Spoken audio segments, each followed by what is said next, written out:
Good day guys, today we will do some basic exercise on Kubernetes Cluster.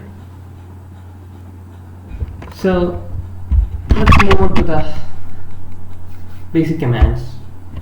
kubectl is a basic command which we use to interact with the cluster. kubectl get nodes.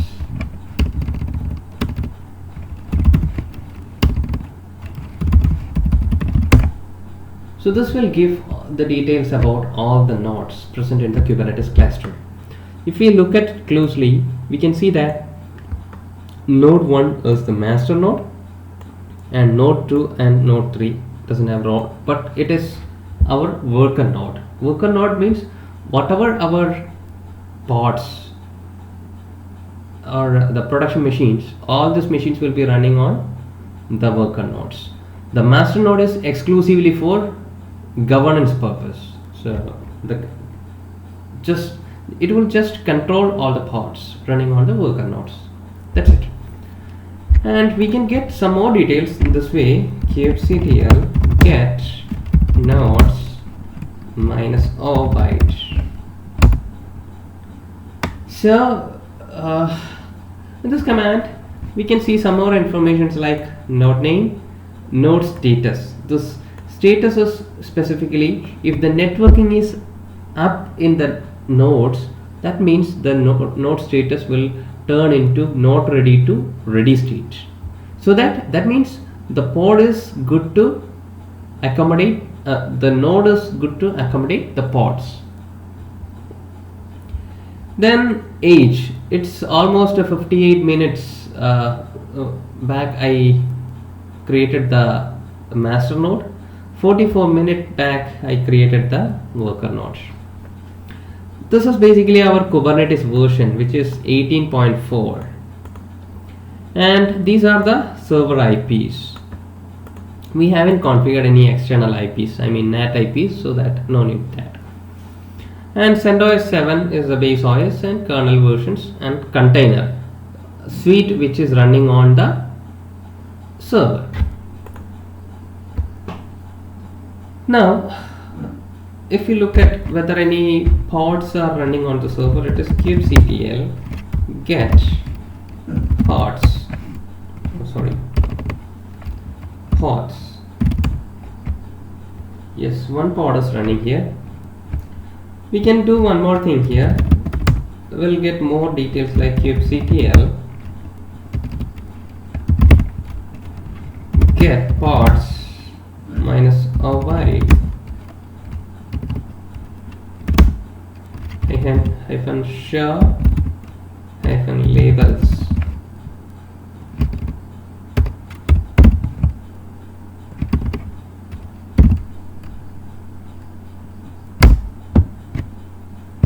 So we have labeled this pod as run equal to nginx. I will tell you about labels later sometime, so we will understand for what purpose are we using labels. So kubectl get pods means it will print all the pods running on the Kubernetes cluster. Especially again, one more typical diplomatic scenario here. It will print the pods running on the default namespace. I will let you know what is namespace later.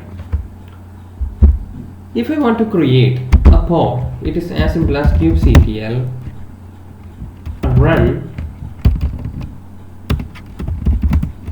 the pod name. I will tell that Redis and the image which I need to use.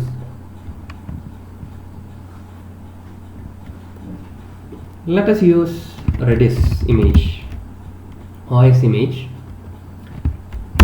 and we can use labels minus L type equal to or db equal to Oracle. Okay, now we will create one more Splunk. Let's see. We'll create one more.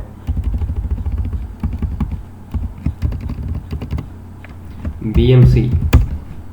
Okay. Now we will create some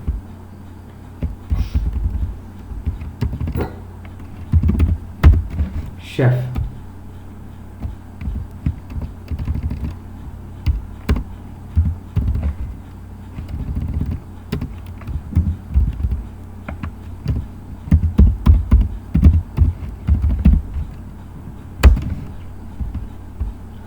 We'll create some more thing.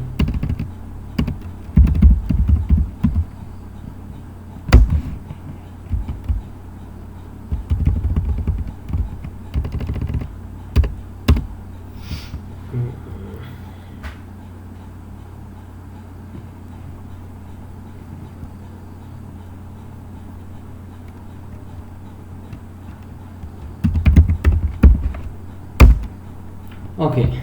Now if you look at it, kubectl get pods minus o y hyphen hyphen show hyphen labels. So here if you look at it, all are the pods which we have created, and it is up and running. This many pods are running, this many containers are present, and this many containers are running.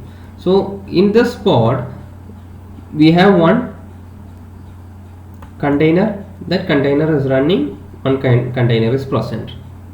Here the status, it is running, it hasn't restarted so far, and it's almost 75 seconds back we created this, and its IP is 10524, and it is running on node 3, and it is running on node 2, node 2, node 3, and node 3, and node 2. Then if you look at here, labels, these labels are any key value pair we can give it, like type equal to application and type equal to database. So what will happen is, if assume we have 1000 servers, or in other words, if we are working in an organization, there if you look at that, a salesman will be there, supervisor will be there, then tailors will be there. If it is a textile shop, tailor will be there, then floor manager will be there, then accounts team will be there. So if there is a specific if the HR decided, okay, we are planning to give incentives to all the salespersons, now they want to filter out the data, right? So they should label each employee, like that employee name, and there is a filter category. I mean, labeling is designation equal to salesman, then designation equal to accountant, designation equal to floor manager. So in an even if it is a simple Excel sheet, if you filter it through that labels and numbering, like designation equal to salesman, means we will get all the salesman's details. The same way we can see here, kubectl get pods minus L db equal to Oracle. Always practice minus O wide. So this will be, we will get more details in that case. Now if you look at here, I have filtered out the pods labeled as Oracle DB. BMC is one example, right? Redis is another example. Splunk is another example. So it is easy for us to filter it, and if we need to do some kind of destructive activities also, it is so easy, right? So kubectl delete pods minus L db equal to Oracle. Let's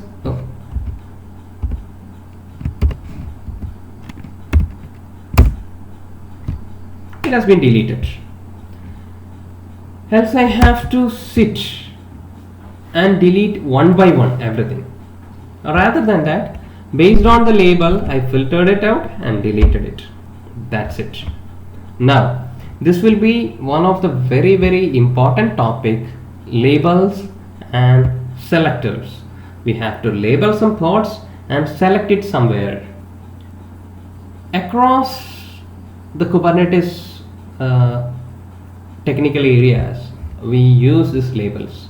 If we go to deployments will be identifying the pods based on its labels. Replic assets, it will be identifying the pods based on its labels.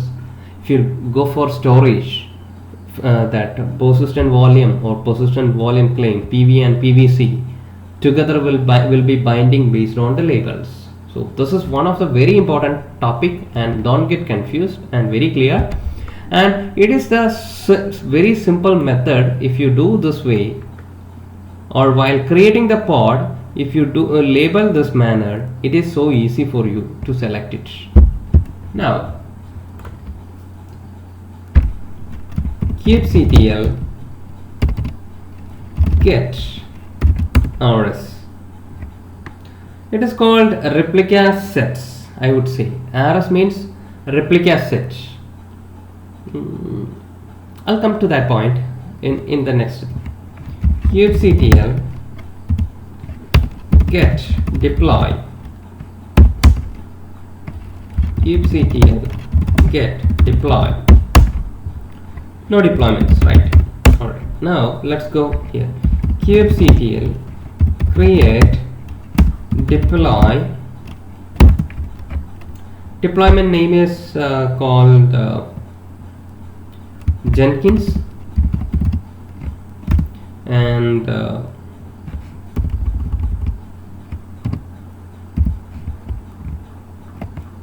hyphen image equal to nginx. Any image you can use it. Basically this image we will be receiving from the developer. So nginx we have mention it. Jenkins is created. kubectl scale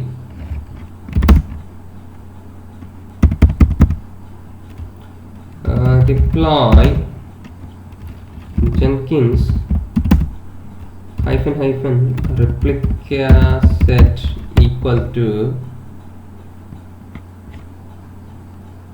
done.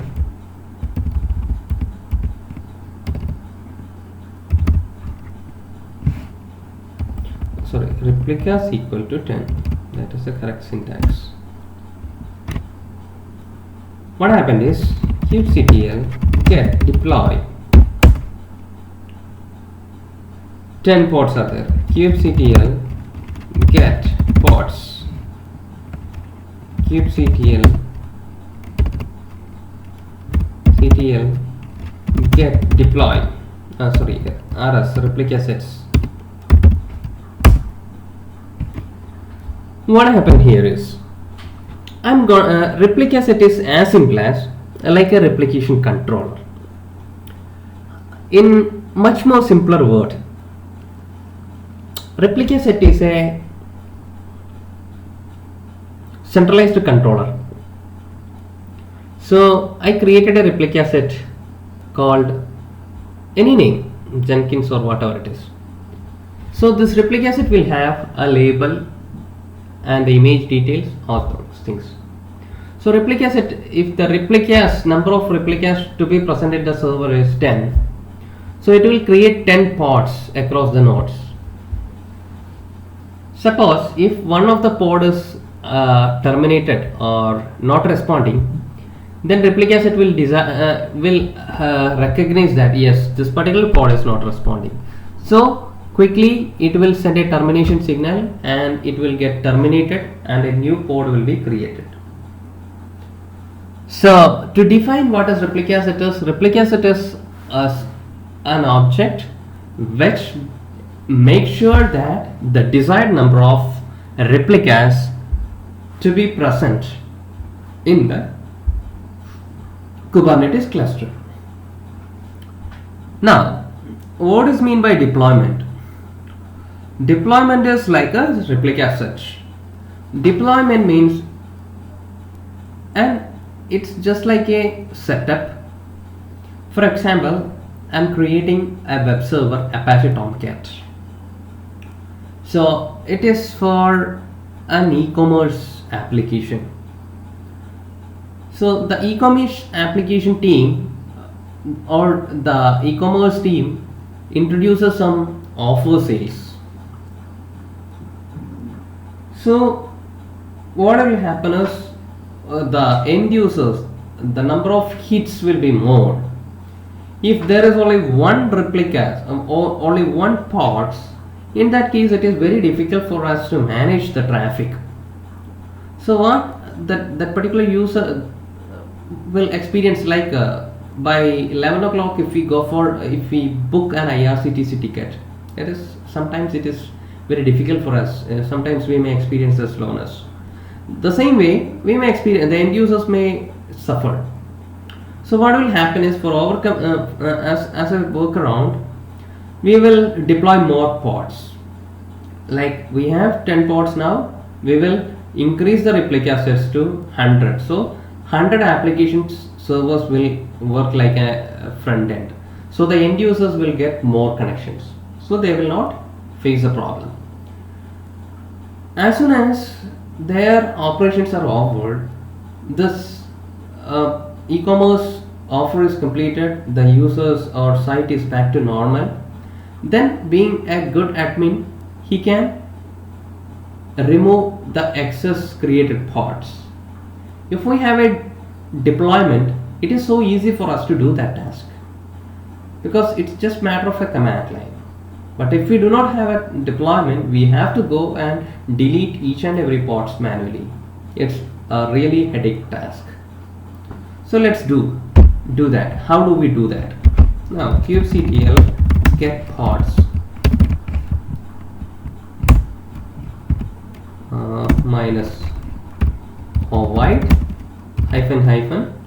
show labels. Oh sorry, typo is encountered.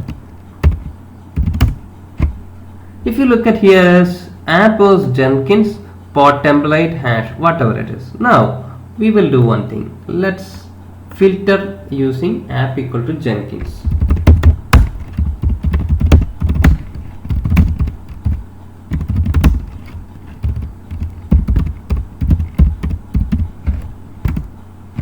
Oh sorry.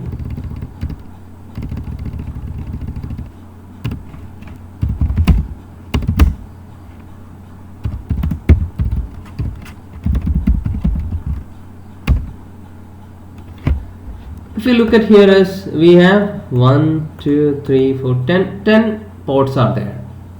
So we filter it using this. Now we are gonna tell that we want another 25 ports, or we will create 40 ports. In that case what we will do is kubectl scale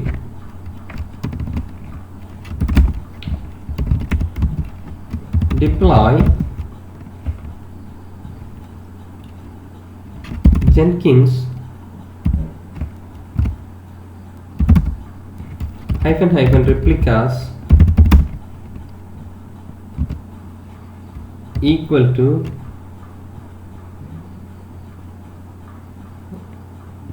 $30, or we'll put it as 20. Now kubectl, let's execute the above commands.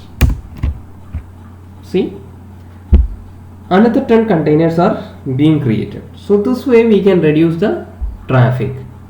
So this is what is one of the usage of deployment. So deployment and replica set. Deployment will contact the replica set stating that we have to create, we need this many additional pods, or we have to remove the pods. If we do this way, now all are running fine. Okay, now let's say that we want to make it just one. What will happen? It will do that.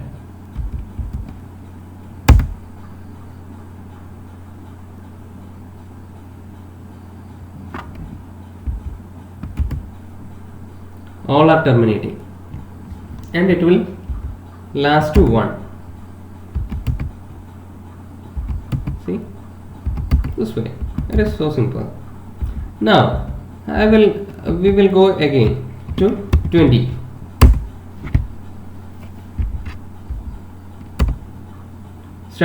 Container started creating.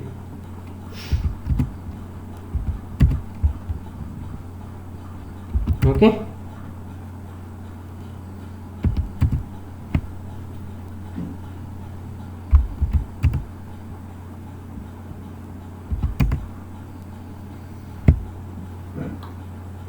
Now there is one more thing.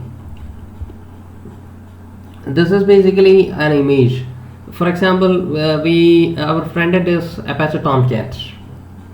So the end user is accessing the site, and at the same time developers will come to us stating that yes, now the Apache Tomcat version is 2.8. We have tested and verified the Tomcat version 3.2, so the 2.8 is no more compliant, so that we have to patch the application immediately. I mean, we already packaged the new application, so you have to push or roll out the updated application to the infrastructure. So in that case, what we will do, it is very simple. kubectl edit deploy Jenkins.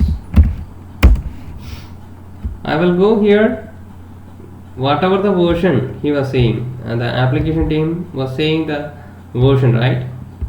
So I will update that version. Simple.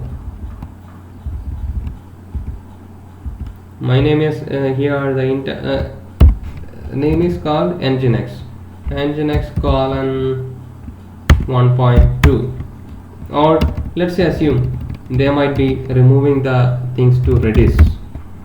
What to do?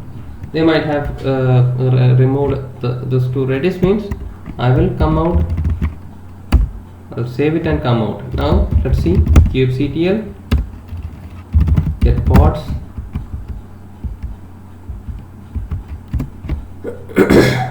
See, few of them are terminating and few of them are still running. Okay, see this.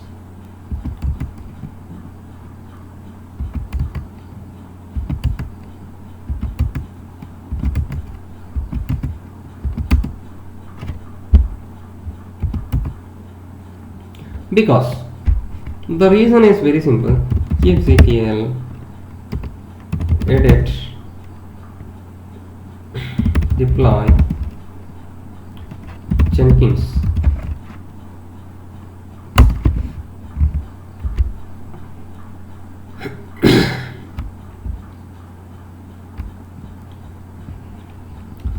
Here if you look at it,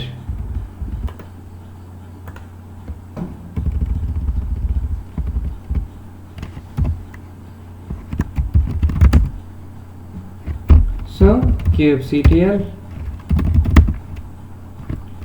get pods, fine, it's up and running.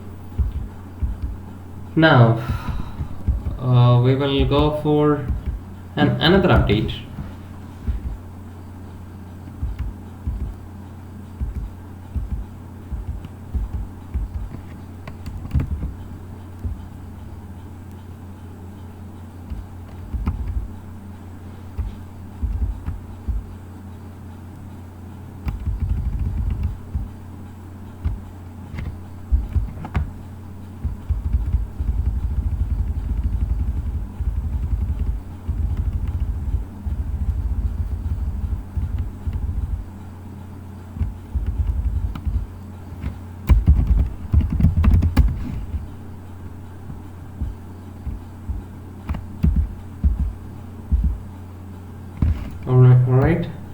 let's assume that we are going to change the image again to nginx. What will it happen as? Or any other version, or latest version of the patch is also absolutely fine. Now look at here. At a time, everything is terminating. Now we have few more commands here, just like history.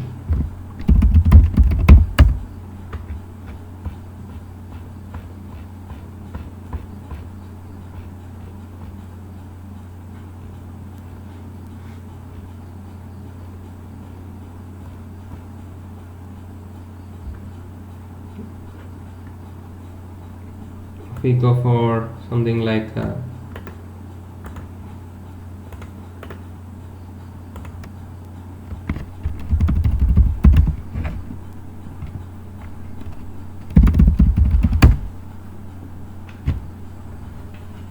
see, it will show everything. The status will print here.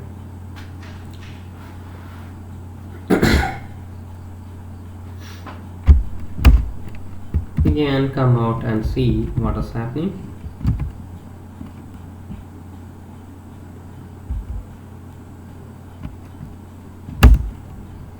All right.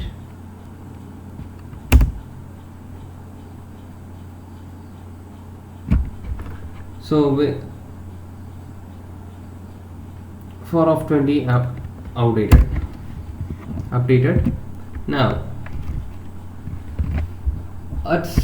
I believe it's the right time to take a break, and we will continue in the next session. But the same, we have some more commands with the deployments, and we will move on to the services. Thanks everyone for watching this, and have a great day. Bye bye.